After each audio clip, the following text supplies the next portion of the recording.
Good morning friends, clear point class में मैं राय sir आपका हार्दिक स्वागत करता हूं। जैसा कि आपको पता है क्लास 9th के लेसन 1 की वीडियो हम पहले ही देख चुके हैं।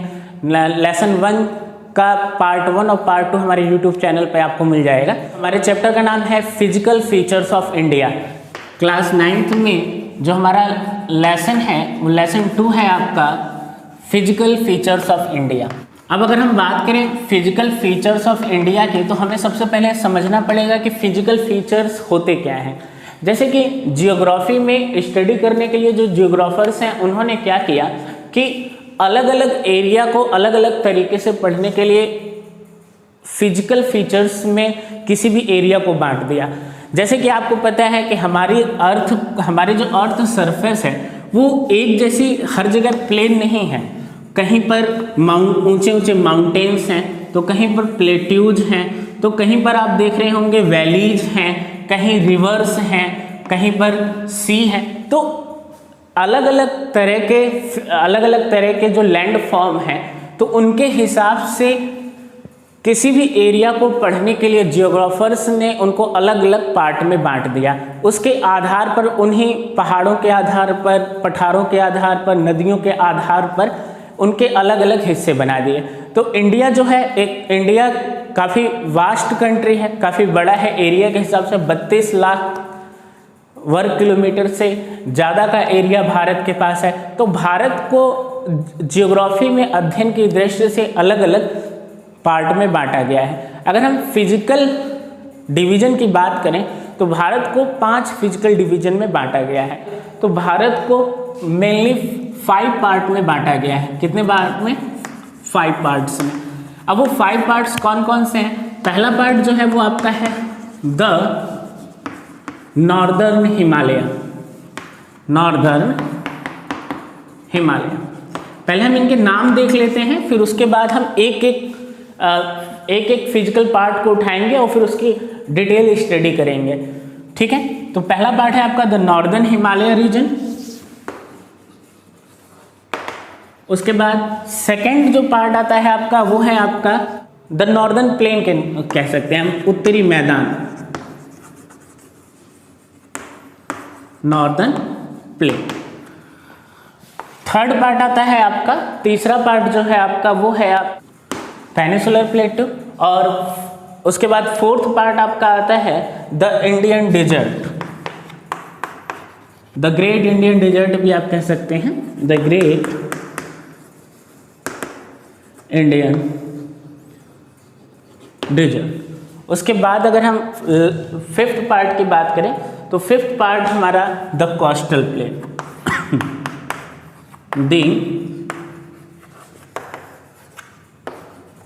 वैसे मेनली तो 5 पार्ट में बांटा जाता है। अब इस कोस्टल प्लेन के साथ ही आप पढ़ सकते हैं जितने भी भारत के आइलैंड्स हैं। ठीक है, कोस्टल प्लेन एंड आइलैंड्स। तो हम इनको बारी बारी से डिटेल में पढ़ेंगे, मैप पर समझेंगे कितना एरिया कहाँ पर पड़ता है, कहाँ से लेकर कहाँ तक इनका एक्सटेंशन है। ठीक है, तो चलिए स्टार्ट करते हैं हम। तो ये अगर हम रफली इंडिया का मैप देखें तो इसमें हम समझने का प्रयास करेंगे कि हमारे जो फिजिकल फीचर्स हैं वो कहाँ से कहाँ तक फैले हुए हैं। तो सबसे पहला हमारा पार्ट था आपका द नॉर्दर्न हिमालय। तो हम देखेंगे तो जो पहला पार्ट है आपका वो है द नॉर्दर्न हिमालय। अब देखिए हिमालय की अगर हम बात करें तो हिमालय का जो एक्सटेंशन है वो नॉर्थ से लेकर नॉर्थ ईस्ट तक है। जैसे आपने देखा होगा ऊपर वाले को नॉर्थ डायरेक्शन कहते हैं, नीचे साउथ कहते हैं, इधर वेस्ट होता है और इधर ईस्ट होता है। एग्जैक्ट अगर लोकेशन की बात करें तो जियोग्राफर्स ने क्या किया कि नदियों के बीच के क्षेत्रों के आधार पर आपके एक्सटेंशन को बांट दिया। क्योंकि अगर आप बात करें यहाँ पर तो यहाँ पर एक माउंटेन पड़ता है, इसे कैलाश माउंटेन कहते हैं, और कैलाश माउंटेन के पास से ही एक रिवर निकलती है जिसे सिंध रिवर कहते हैं या इंडस नदी कहते हैं। कौन सी रिवर है ये? Indus river. तो यहाँ से एक इंडस रिवर निकलती है। इस इंडस रिवर से लेकर और इसी जगह इसी तरह से एक नदी जो है वो आपके चाइना में बहते हुए अरुणाचल प्रदेश में प्रवेश करती है और उसके बाद बांग्लादेश में चली जाती है, जो क्या है, इसे क्या कहते हैं, ब्रह्मपुत्र। तो अगर हम मोटे मोटे एक्सटेंशन की बात करें तो इंडस नदी से लेकर ब्रह्मपुत्र नदी तक, यानी इंडस वैली से लेकर, इंडस रिवर वैली से लेकर ब्रह्मपुत्र रिवर वैली तक आपके हिमालय का एक्सटेंशन माना जाता है। तो सबसे पहला पॉइंट आपको यही ध्यान रखना है, एक्सटेंशन कहाँ से कहाँ तक है, तो it extends Indus valley to Brahmaputra valley.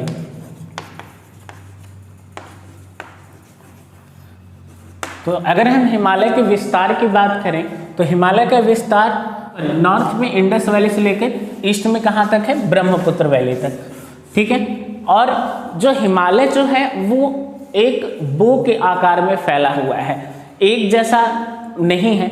यहाँ से लेकर ये रेंजेस है हिमालय की, यहाँ से लेकर और पूरे नॉर्थ से लेकर नॉर्थ ईस्ट तक हिमालय की रेंजेस फैली हुई हैं। इसको हम डिटेल से आगे पढ़ते हैं। तो ये याद रखिए, ये जो पूरा का पूरा जो नॉर्दर्न पार्ट है इसे हम हिमालय रीजन कहते हैं। और जियोलॉजिकली अगर हम बात करें तो यंग फोल्डेड माउंटेन है। दूसरा पॉइंट आपको याद रखना है, ये कैसे है, young folded mountain, young folded mountain. अब ये यंग फोल्डेड माउंटेन क्या होते हैं, इसको हमें समझना पड़ेगा। यंग फोल्डेड माउंटेन्स क्या होते हैं, जैसे आपको पता है कि इंडिया जो है वो जियोलॉजी में पढ़ाया जाता है कि इंडिया का जो ये यंग फोल्डेड माउंटेन है,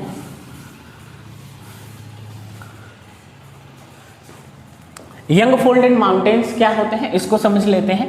जैसे कि कोई ये लैंड मास है और ये दूसरा लैंड मास है, जब ये दोनों लैंड मास जब आपस में टकराते हैं तो टकराने के बाद ये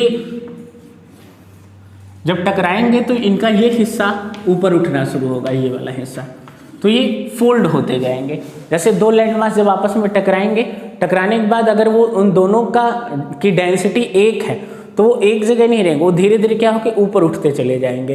तो इस तरह से यंग फोल्डेड माउंटेन का निर्माण होता है। तो हिमालय जो है वो फोल्डेड माउंटेन का ही पार्ट है। भारत में पूरी दुनिया में सबसे ऊंचे, अगर ऊंची पर्वत श्रृंखला की बात करें तो सबसे ऊंचे जो पर्वत चोटियां हैं, हिल्स हैं, वो आपके इसी माउंटेन्स पर मिलते हैं। तो हिमालय जो है एक यंग फोल्डेड माउंटेन है, तो ये याद रखेंगे आप, ठीक है। इसके बाद अगर हम बात करें यंग फोल्डेड माउंटेन्स के बाद, इसकी अगर हम लंबाई की बात करें कि जो हिमालय माउंटेन्स जो हैं वो कहाँ से कहाँ तक फैले हुए हैं, तो अगर आप जम्मू कश्मीर से अगर आप बात करें, जम्मू कश्मीर रीजन से हम बात करें, जम्मू कश्मीर से लेकर आपके अरुणाचल प्रदेश, यानी जो इंडस रिवर वाले एरिया से लेकर अरुणाचल प्रदेश वाले एरिया तक, इसकी टोटल लंबाई जो है वो 2400 किलोमीटर है। कितनी है, 2400 किलोमीटर। तो ध्यान रखिएगा, आप लिख सकते हैं इट एक्सटेंड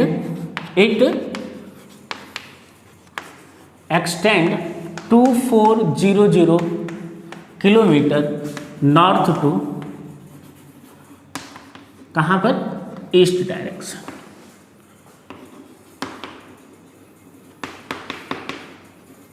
ठीक है, इसकी और इसके बाद हम बात करें कि जो हिमालय माउंटेन्स हैं यहाँ पर, इनकी एवरेज हाइट कितनी है। अगर हम बात करें इनकी एवरेज हाइट की, तो एवरेज हाइट कितनी है, तो एवरेज हाइट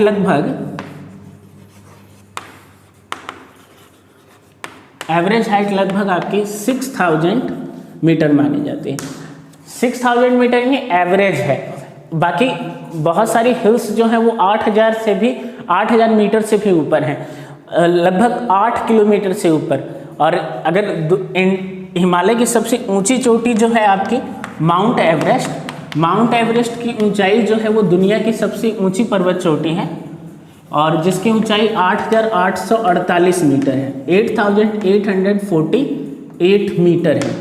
तो दुनिया की सबसे ऊंची पर्वत चोटी माउंट एवरेस्ट। बाकी हम अभी डिटेल में इसका अध्ययन करेंगे, पूरे के पूरे माउंटेन्स का अध्ययन करेंगे। एक चीज़ और ध्यान रखेंगे हम कि आपके नॉर्दर्न हिस्से में इसकी चौड़ाई ज़्यादा है। अगर हम नॉर्दर्न हिस्से की बात करें तो यहाँ पर नॉर्दर्न हिस्से में इसकी एवरेज जो चौड़ाई है वो लगभग 400 किलोमीटर है और जैसे जैसे आप ईस्टर्न साइड में जाते जाएंगे, ईस्टर्न साइड में, तो यहाँ पर इसकी चौड़ाई कम होती जाएगी और लगभग एवरेज माने तो 150 किलोमीटर इसकी एवरेज चौड़ाई रह जाती है। ठीक है, तो ये चीज़ें पॉइंट्स आपको याद रखने हैं। चलिए आगे हम देखते हैं, इसको हम थोड़ा सा और डिटेल में पढ़ने की कोशिश करेंगे। ठीक है, अब हिमालयन माउंटेन को अगर हम डिटेल से स्टडी करें तो अगर आप इंडिया का रफली मैप अगर देखते हैं तो हिमालय जो है वो अकेले एक ही पर्वत श्रृंखला नहीं है, कई पर्वत श्रृंखलाओं का ये पूरा का पूरा एक क्रम है जो नॉर्थ से लेकर नॉर्थ ईस्ट तक फैला हुआ है। ठीक है, कहाँ कहाँ अगर आप ये वाला हिस्सा देखेंगे तो ये पूरा का पूरा जो हिस्सा है, ये एक्सटेंशन जो है, इसे हम ट्रांस हिमालय के नाम से जानते हैं। किस नाम से जानते हैं? ट्रांस हिमालय। यानी ट्रांस हिमालय कौन सा है? कुछ हिस्सा जो है इसका ट्रांस हिमालय की 4 पर्वत श्रेणियां देखने को मिलती हैं। इनके अलग अलग नाम हैं, उनको हम समझ लेते हैं। ये 4 पार्ट हैं जो पूरे के पूरे जम्मू कश्मीर रीजन में ही फैले हुए हैं। सबसे पहला जो पार्ट आपका आता है, पहला वाला हिस्सा, इसे बोलते हैं हम काराकोरम रेंज, काराकोरम की पहाड़ियां। ठीक है, क्या कहते हैं हम? काराकोरम। ठीक है, इसके बाद आता है आपका लद्दाख, लद्दाख की पहाड़ियां। 3rd नंबर पे जो आते हैं आपके जास्कर रेंज। अब 4th नंबर पे आपका आता है आपका पीर पंजाल, पीर पंजाल। अब इसको याद रखने का तरीका है, आप देख सकते हैं ये 4 पार्ट हैं आपके, 4 रेंजेस हैं। के से काराकोरम, एल से लद्दाख, जे से जास्कर और उसके बाद पीर पंजाल। तो इसका शॉर्ट फॉर्म आप बना लीजिए, लिख लीजिए, कलेजा पार, कलेजा पार। इसे आपको याद रहेंगे। ट्रांस हिमालय के 4 रेंजेस हैं, काराकोरम, लद्दाख, जास्कर और पीर पंजाल। एक क्रम से हमें याद रखना पड़ेगा क्योंकि कॉम्पिटिटिव एग्जाम्स जो भी आप आगे कॉम्पिटिटिव एग्जाम देंगे तो उसमें क्रम से पूछ लिया जाता है और इनकी भी सबसे ऊंची पर्वत चोटियां पूछी जाती हैं। तो काराकोरम रेंज की सबसे ऊंची पर्वत चोटियों की अगर हम बात करें तो काराकोरम को के से डिनोट कर सकते हैं। तो यहाँ से यहाँ तक जितनी भी पर्वत चोटियां हैं उनको K1, K2, K3, K4 के नाम से रख दिया गया है। तो अगर हम बात करें सबसे ऊंचे चोटियों की तो आते हैं आपके K2 और K4। इनको आपको याद रखना है, बाकी और चोटियों को याद नहीं रखना है। K2 को गॉडविन ऑस्टिन भी कहते हैं। क्या कहते हैं? Godwin Austen. इसी तरह से K4 की अगर हम बात करें तो K4 की जो चोटी है इसे हम गैसर ब्रूम कहते हैं। क्या कहते हैं? गैसर ब्रूम। ये जिन लोगों ने खोजी थी चोटियां, जिन्होंने खोज की तो उन्हीं के नाम पर इनका नाम रख दिया। तो आपको काराकोरम रेंज में सिर्फ 2 हिल्स का नाम याद रखना है, 2 पर्वत चोटियों के नाम याद रखना है, K2 गॉडविन ऑस्टिन और K4 गैसर ब्रूम। ठीक है, इसके बाद अगर हम लद्दाख रेंज की बात करें तो लद्दाख रेंज में सिर्फ एक आपको चोटी याद रखनी है जिसका नाम है राकापोशी। क्या नाम है? राकापोशी। ये दुनिया की सबसे खड़ी ढलान वाली, मतलब खड़ी ढलान वाली चोटी है, सबसे खतरनाक पर्वत चोटियों में से माना जाता है। रीजन अधिकतर जो माउंटेन्स होते हैं वो आपको कुछ इस तरह के दिखाई देंगे, लेकिन राकापोसी जो है वो इस तरह से स्टीप स्लोप नहीं है इसका, वो सीधी की सीधी खड़ी ढलान वाली चोटी है, यानी ऐसे गए और उसके बाद सीधे नीचे ये हिस्सा, यानी यहाँ से यहाँ तक विस्तार हो उसके बाद बिल्कुल सीधा नीचे। अगर यहाँ से यहाँ पर आप देखेंगे तो बिल्कुल खड़ी ढलान मिलेगी आपको। तो राकापोसी जो है वो दुनिया की सबसे तेज खड़ी ढलान वाली चोटियों में मानी जाती हैं। तो आपके ट्रांस हिमालय में आप ध्यान रखेंगे, ट्रांस हिमालय को कितने सब पार्ट में बांटा गया, 4 सब में पार्ट में बांटा गया है, काराकोरम, लद्दाख, जास्कर और पीर पंजाल। ध्यान रखिएगा, काराकोरम, लद्दाख, जास्कर, पीर पंजाल, काराकोरम, लद्दाख, जास्कर और पीर पंजाल।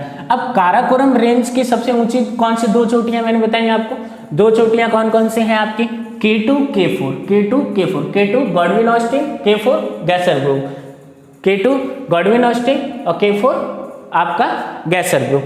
ठीक है, अब ये जो काराकोरम की हमने कौन कौन सी चोटियां देखी, K2 K4, K2 K4, K2 Godwin Austen और K4 आपकी क्या हो गई, गैसर ग्रुप। लद्दाख में आपने लद्दाख रेंज में कौन सी एक चोटी देखी, इसमें आपने देखी राकापोसी, कौन सी, राकापोसी चोटी।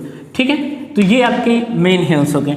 अब जो जास्कर और पीर पंजाल वाली रेंज है, ये जो है ये बहुत ऊंची पर्वत चोटियां नहीं है। हिमालय का एक पार्ट देख लिया जिसे हम ट्रांस हिमालय कहते हैं, और ये हिमालय का पार्ट है ही नहीं। अगर आप ध्यान से समझेंगे तो ये हिमालय के पार्ट में नहीं आता है, क्योंकि हिमालय का निर्माण जो है लगभग आज से 13 करोड़ ईयर्स एगो हुआ था, 13 करोड़ साल पहले, जबकि ट्रांस हिमालय का निर्माण 17 करोड़ साल पहले हो चुका था।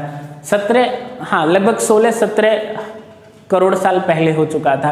यानी जब इंडिया का जो मेन लैंड है, जब वो इंडिया का पार्ट था ही नहीं, उससे पहले भी आपकी ये ट्रांस हिमालय का पार्ट था। ट्रांस इसलिए कहते हैं यानी ये पीछे छिपा हुआ हिस्सा है, यानी हिमालय की जो सबसे ऊंची जो पर्वत श्रृंखला है उसके पीछे का हिस्सा है ये नॉर्दर्न मोस्ट पार्ट है, इसीलिए इसे ट्रांस हिमालय कहते हैं। जैसे अगर अब मैं बात करूं तो मेरी पीठ अभी फिलहाल आपके पीछे है, तो इसे आप क्या कहेंगे, ट्रांस पार्ट कहेंगे। ठीक है, चलिए इसके बाद हम बात करेंगे ग्रेट हिमालय की। तो ग्रेट हिमालय में अगर हम बात करें आपका मेन हिमालय को मुख्य रूप से 3 पार्ट में बांटा जाता है। पहला जो पार्ट है आपका उसे बोलते हैं हम कौन सा, ग्रेट हिमालय, ग्रेट हिमालय कह सकते हैं, इनर हिमालय भी कहते हैं, क्योंकि ये ट्रांस के अंदर वाला हिस्सा है तो इनर हिमालय भी कहते हैं इसे। ठीक है, इसके बाद दूसरा पार्ट जो है आपका उसे बोलते हैं मिडिल हिमालय। कौन सा, मिडिल हिमालय। और तीसरा जो पार्ट है वो सबसे साउदर्न मोस्ट पार्ट है, इसे शिवालिक रेंजेस के नाम से जानते हैं।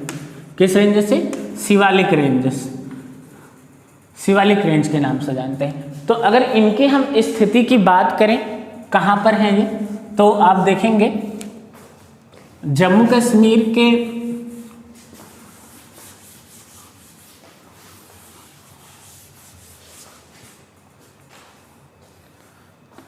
ये आपका जम्मू कश्मीर का रीजन हो गया। तो जम्मू कश्मीर के पीओके वाला जो रीजन है, जो फिलहाल पाकिस्तान ऑक्यूपाइड कश्मीर है, वहाँ से बृहद हिमालय शुरू होती है, और ये जो है वो ये पूरा का पूरा जम्मू कश्मीर उत्तराखंड होते हुए फिर उसके बाद हिमालय नेपाल में चला जाता है। नेपाल से फिर ये सिक्किम से लेकर ये अरुणाचल प्रदेश तक फैला हुआ है। ये जो आपका ग्रेट हिमालयन रीजन है ये लगभग ये आपके जम्मू कश्मीर यानी पीओके से लेकर अरुणाचल प्रदेश तक फैला हुआ है। हम इसके एक्सटेंशन की बात करें, किसकी, ग्रेट हिमालय के एक्सटेंशन की बात करें, तो ग्रेट हिमालय का जो एक्सटेंशन है वो सबसे पहले आता है आपका नंगा पर्वत। कौन सा, नंगा पर्वत। नंगा पर्वत से लेकर और अरुणाचल प्रदेश में जो आपकी पहाड़ी है इसको कहते हैं हम नामचा बरवा। नामचा बरवा। तो नंगा पर्वत से लेकर नंगा पर्वत टू नामचा बरवा, नामचा बरवा तक फैला हुआ है। नंगा पर्वत से लेकर नामचा बरवा तक आपके ग्रेट हिमालय का विस्तार है और इसकी चौड़ाई लगभग वही, इसकी लंबाई जो है लगभग 2400 किलोमीटर माने जाते हैं। इसके बाद सेकंड जो पार्ट आता है आपका मिडिल हिमालय, जिसे मध्य हिमालय कहते हैं। ये ठीक इसके बाद वाली जो पर्वत श्रेणी है इसे मध्य हिमालय कहते हैं और मध्य हिमालय का एक्सटेंशन जो है वो भी इसके साथ पैरेलल में ही है और ये भी आपके उत्तराखंड से लेकर ये भी अरुणाचल प्रदेश तक चला जाता है और इसे मिडिल हिमालय कहते हैं। मिडिल हिमालय के बाद थर्ड जो आपकी रेंज आती है, जो सबसे कम हाइट की रेंज है, इसको कहते हैं शिवालिक रेंज। शिवालिक रेंज जो है पूरे इंडिया में नहीं फैला हुआ है, ये इसका एक्सटेंशन रुक के है। आप देखेंगे तो कहीं पर है, कहीं पर गायब है। तो इस तरह से शिवालिक जो है कई टुकड़ों में नॉर्थ से लेकर नॉर्थ ईस्ट तक फैला हुआ है। अब इसमें कुछ सबसे ऊंची चोटियों की बात करें हम आपके ग्रेट हिमालय रीजन में, तो ग्रेट हिमालय में आपकी नामचा बरवा आ गई। उसके बाद अगर हम बात करें तो उत्तराखंड में कुछ चोटियां हैं, 3 चोटियां उत्तराखंड में हैं आपके। एक तो है आपकी बंदरपूछ,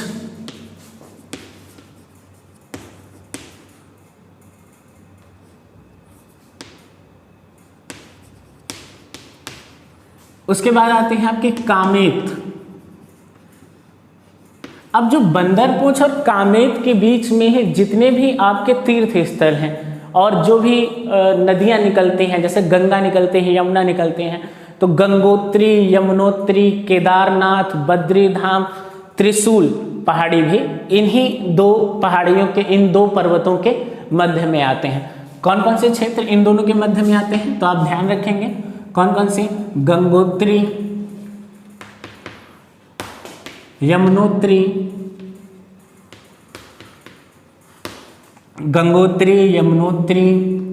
उसके बाद आप कुछ पार्ट बात कर लें तीर्थ स्थल की, तो केदारनाथ, बद्रीनाथ और एक पहाड़ी आती है कौन सी, त्रिशूल पहाड़ी। तो ये जो है ये सारे के सारे जो एरिया हैं ये आपके इन बंदरपूछ और कामेत पहाड़ी के बीच में आते हैं। ठीक है, ये आती हैं जो ये है नंदा पर्वत, नंदा देवी। कौन सा, नंदा देवी पर्वत। ठीक है, इसके बाद ये आपके तीनों पार्ट कहाँ पर हैं, ये आपके उत्तराखंड में। उत्तराखंड रीजन में 3 पहाड़ियाँ मेन हैं आपकी, बंदरपूछ, कामेत और नंदा देवी। बंदरपूछ, कामेत और नंदा देवी, बंदरपूछ, कामेत और नंदा देवी। ये वाला आपने देखा ही था, ये था कौन सा, नंगा पर्वत। ठीक है, तो भारत में मुख्य रूप से 4 पहाड़ियाँ आप याद रखेंगे। बृहत हिमालय में यानी ग्रेट हिमालय रीजन की अगर हम बात करें तो ग्रेट हिमालय में आपकी 4 पहाड़ियाँ कौन कौन सी आप देखेंगे, नंगा पर्वत, उसके बाद आता है आपका बंदरपूछ के बाद आपका आता है कामेत के बाद आता है आपका नंदा देवी। ठीक है, अब ये जो पहाड़ियाँ हैं नंगा पर्वत, बंदरपूछ, कामेत और ये आपके भारत के अंदर आने वाली पहाड़ियाँ हैं। इसके बाद यहाँ से आपका नेपाल शुरू हो जाता है। आप देख रहे होंगे यहाँ से आपका कौन सा रीजन शुरू हो जाता है, नेपाल। तो नेपाल वाले रीजन में अगर हम बात करें तो इसका विस्तार जो है नॉर्थ से लेकर नॉर्थ ईस्ट तक है। तो नेपाल में जब आपका इसका एक्सटेंशन होता है तो यहाँ पर कुछ महत्वपूर्ण पहाड़ियाँ पड़ती हैं जिनका नाम हम जान लेते हैं। धौलागिरी, ध्यान रखिएगा, धौलागिरी के बाद आपका आता है धौलागिरी के बाद आपका आता है अन्नपूर्णा पहाड़ी और अन्नपूर्णा के बाद आते हैं अन्नपूर्णा के बाद आते हैं आपके धौलागिरी, अन्नपूर्णा, मनसालू। धौलागिरी, अन्नपूर्णा, मनसालू, और मनसालू के बाद फोर्थ आते हैं आपके गौरी शंकर। गौरी शंकर, गौरी शंकर के बाद आते हैं छोयू। कौन सी? छोयू। और छोयू के बाद आपके आते हैं जो दुनिया की सबसे ऊंची पहाड़ी है, कौन से? Mount Everest. Mount Everest.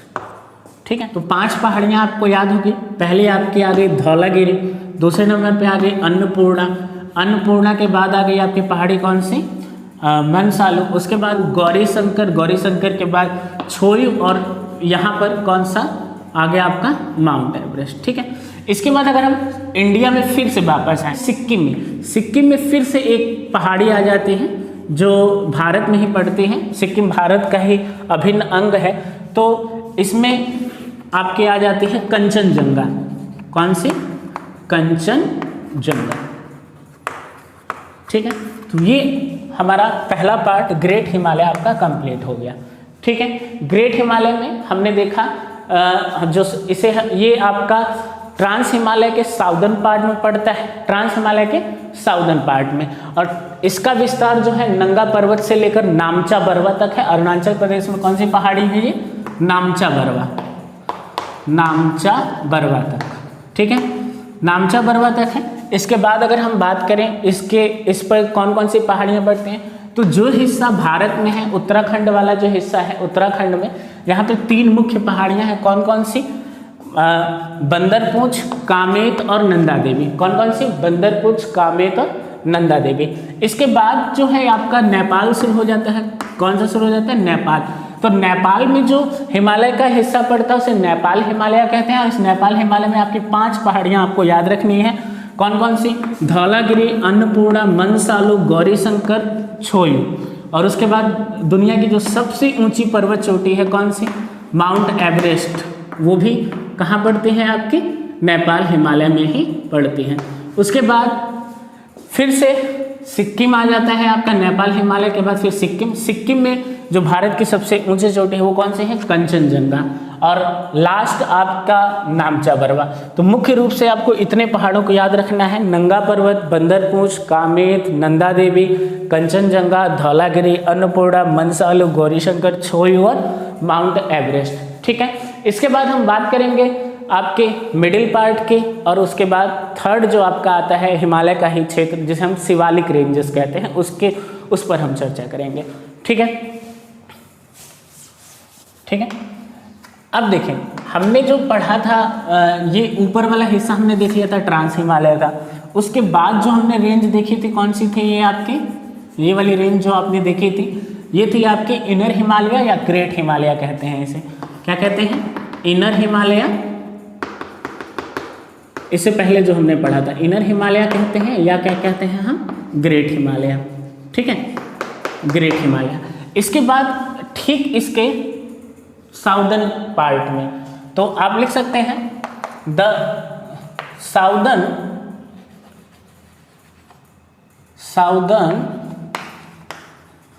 Part of great Himalaya known as middle Himalaya. Middle Himalaya की अगर हम बात करें तो मिडिल हिमालय में टोटल के टोटल आपके पर्यटन स्थल पड़ते हैं, मैंने बताया था। इसकी एवरेज हाइट जो है वो 3500। अगर हम बात करें एवरेज हाइट के तो एवरेज हाइट जो है इसकी 3500 मीटर टू 4200 या 4500 भी आप लिख सकते हैं, 4500 मीटर तक है। एवरेज हाइट इसकी कितनी है? 3500 से लेके 4500 मीटर तक। ठीक है, एवरेज हाइट इसकी होगी। किसकी?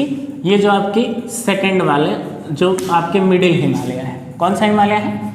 मिडिल हिमालय। हम इस वाले पार्ट की बात कर रहे हैं, मिडिल हिमालय की। किसकी बात कर रहे हैं हम? मिडिल हिमालय की। मिडिल हिमालय।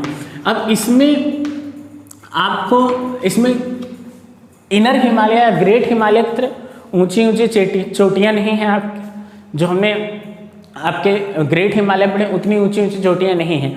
इसमें मुख्य रूप से आपको 2 रेंजेस याद रखनी है। एक तो जो आपकी रेंजेस है वो धौलाधर कहलाते हैं, वो धौलागिरी थी जो हमने इनर हिमालय में देखा था, ये धौलाधर है, धौलाधर रेंज, ठीक है। और इसके बाद आती है एक आपकी महाभारत रेंज। कौन सी? महाभारत रेंज, ठीक है। धौलाधर रेंज और महाभारत रेंज ये प्रोमिनेंट है, मुख्य है आपके किसमें? मिडिल हिमालय में, ठीक है। ट्रांस हिमालय में जो समतल प्लेन है, जो ट्रांस हिमालय में जो प्लेन्स हैं उन प्लेन्स को वहाँ पर मर्ग कहा जाता है। जैसे आपने सुना होगा गुलमर्ग, सोनमर्ग, जम्मू कश्मीर घाटी में होते हैं, बर्फ से ढके हुए मैदान होते हैं, उन्हें मर्ग कहते हैं। और वहाँ पर जब बर्फ़ पिघलती है गर्मियों में तो वहाँ पर काफ़ी मुलायम घास होती है वहाँ के पशुओं के खाने के लिए, इसीलिए उसे मर्ग का मैदान भी कहते हैं। जैसे गुलमर्ग हो गया, सोनमर्ग हो गया, ये कश्मीर वैली में। ये जो मिडल हिमालय है ये मुख्य रूप से किसके लिए फेमस है? ये आपके टूरिस्ट प्लेस के लिए। किसके लिए? टूरिस्ट प्लेसेस के लिए, ठीक है।